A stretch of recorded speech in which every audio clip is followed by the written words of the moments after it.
You ask Tiger to solve. This deals with linear equations with one unknown. The final result is x equals -1. Let's solve it step by step. Group all x terms on the left side of the equation. Add 3x to both sides. Simplify the arithmetic.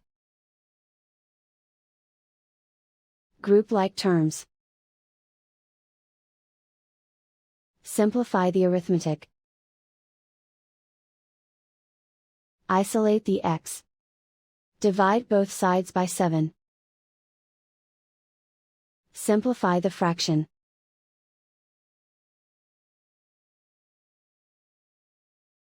And so the final result is x equals -1.